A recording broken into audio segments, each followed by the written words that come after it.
Welcome back to the Mana Confluence. This week we are revisiting my so far most popular video, the God Tribal Deck Tech, after the release of Theros Beyond Death. So what has occurred since September of 2019? It's been a whole 2 sets, and we've seen a couple of powerful effects that are must-includes in the God deck. But what are these cards? Let's get into it. First up we have Faebro Elder, which... Hold up, this seems wrong. I said the intro, and then... Oh...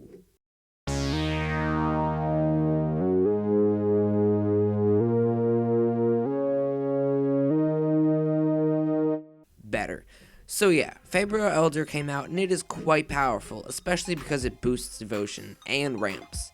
But before we get carried away into cards, I'm going to go over each card and then revisit it later to see if it stays or if it will have to nay. What? If it won't stay in, so I won't put it in the deck. Wow, I overcomplicate things. Next in the ramp is the insane card that has been Arcane Signet. The downside is that this card does not really help with our devotion, but it does help us ramp. The final card eligible in the ramp section to be put in is Altar of the Pantheon. It boosts our life while boosting our mana and devotion. This actually seems pretty darn valuable, which is odd to think about in a deck that costs thousands of dollars blinked out. Now we move into the 7 gods that have been released since we last met. Heliod, the Sun-Crowned, is the first god up, and it has not failed to make splashes in almost every format. This god seems very good because of the aggressive power and toughness compared to mana cost of many gods, and how much we can abuse this by granting those creatures lifelink. Thassa, Deep Dwelling, is the next card on the list, and it is very good in a Flicker deck, but this deck has virtually no enter the battlefield triggers. Erebos, Blackhearted, is the next up, and not very synergistic at all, unfortunately. In certain versions of this deck it may work, but sacrificing is not good in an indestructible themed deck, and frankly very little will die that we can pay life for. Peripheros, Bronze-Blooded. The haste ability can really capitalize due to the great economy of the gods. Plus, that 3-man ability can sometimes act like our gods are actually instants. Overall, this is not the most powerful of all the gods, but we can compare cards later and decide if this is a good fit for the deck or not. Nylea, Keen-Eyed, is the last of these new monocolored gods, and it is not to be ignored.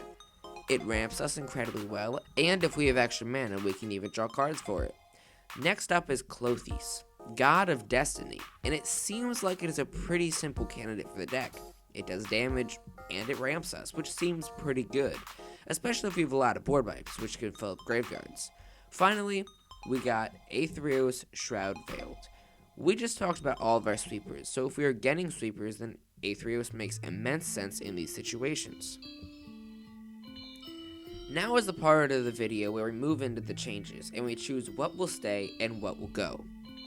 Let's start with Faebro Elder. Because we are only playing 35 lands in the deck, Exploration doesn't seem as though it is the best card, because it doesn't actually ramp us for that many turns in a row, and we have better ramp. Faebro Elder is a bit more mana, but is guaranteed ramp. Arcane Signet is good, which is not to be ignored, but when we play Mana Crypt, we don't need the Signet. Altar of the Pantheon is good, but when we look at the level of ramp we play, do we really need this thing? With the ramp we have, we don't really need it. This brings us to the gods for consideration. First up is Heliod, which is a no-brainer included in the deck. The biggest question is what to take out. Nicol Bolas, Dragon God, is probably going to go here. It shouldn't be that hard to play, but to be honest, why is this card even in here? Colin, what were you thinking? Let's play the clip of why I included the card. Can ultimate and win us the game if it survives long enough to do so, and the other moves are also great. Pardon the lackluster audio, I said this card can ultimate and win us the game. That is, if an opponent doesn't find a way to deal with it, which they will. Plus, this is the slowest win condition ever. Heliod will be a much more explosive win condition. Thassa has finally come to be judged, and I honestly have to say no here. I'm sorry, but this card is simply not explosive and valuable enough for this deck. Also not in is Erebos. Sorry, but he too cannot provide enough value in the almost all indestructible deck to warrant an inclusion in the bunch. A card without debate will be put into this stack of cards is Nylea. The ramp and card draw on this thing is great, so who's gotta leave? It could be Phaenax, but he is our non-combat win condition. So, Corona, the false god, is going to have to go out here. I put it in because of potential synergy coupled with the flavor, but this card is really just giving opponents value, and we cannot really justify this. So leave us, false god! Yes, I did skip Perforos, but we return to him now, and honestly 5 mana just seems like a lot. That ability could be good, but what are we gonna do that's really gonna be that expensive to cheat out? I found myself soul searching for a card to take out, but I came up empty-handed. Then I realized how powerful the haste can be when it comes to a card with a tap ability, and how a god with haste can really shape a game. Speaking of shaping a game, Generous Gift is going to go because we are imbalanced against white. We have too many white cards in the deck. Look, I know it's permanent removal, but between tutors, card draw, and other removal we will be fine. Plus we play a lot of board wipes in here. With only 2 gods left, it's time for Clothes.